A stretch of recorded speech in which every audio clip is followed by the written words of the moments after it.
About 50% or more of all companies go under. And they go under because people don't have the fundamentals of business down. If you don't have them down, your chances are a lot higher, probably 70, 80%. Today we're going to talk about some of the fundamentals of business, and I want to show you a few things that will help you make some money.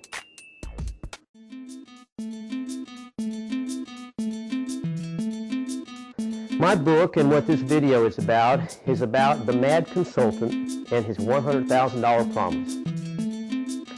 I'm the mad consultant. And the joke about that is I have a lot of clients that I work with, and sometimes we get into pretty heated arguments about things. I feel like that's my job. I'm not really mad though, and they know I'm not mad. I'm passionate about their business.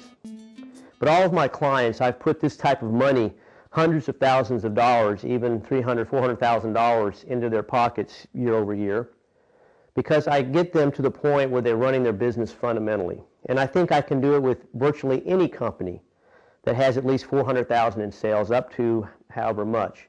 And if you're a larger company, I can make you a lot more than $100,000. But I chose $100,000 because it's a good round number. It's a number that everybody would like to get to when they first start off, and it's a doable number. And I base that on this premise. If there's somebody in your industry, in your market, that's doing it, in other words, they're making $100,000 and they're doing it, and they're in the same industry, in the same market as you, then why can't you do it?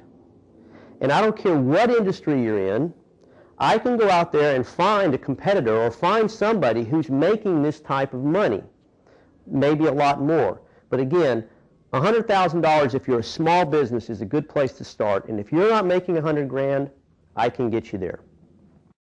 My book and this video will focus on 10 areas.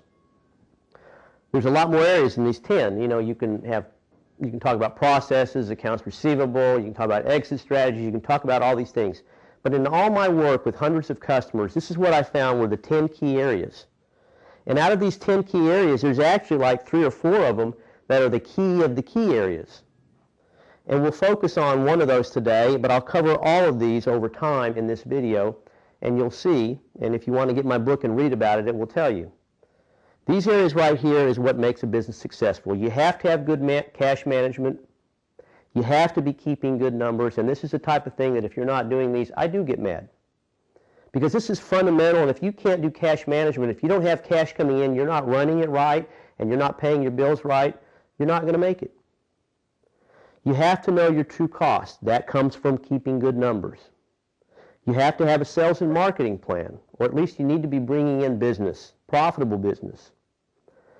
If you're not profitable, I can tell you you're missing out on one of 2 areas. You're either pricing yourself too low or your costs are too high, and that's what we're going to talk about today. You need productivity from your workers and your management. Incentive is tied to productivity. Those two go hand in hand. It's one of the major ways you get productivity. If you're going to ask more from your workers and you're not going to pay them anymore, good luck. It usually doesn't happen.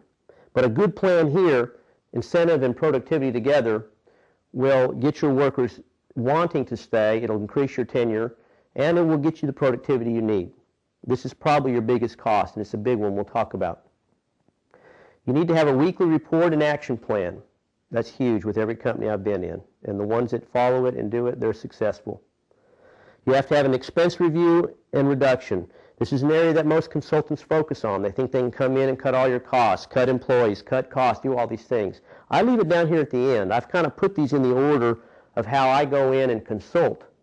And I put it down here because it needs to be looked at, but it's not the most important thing.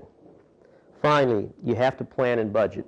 It's not the most important thing, but you have to have some sort of plan, and we'll talk about that some more.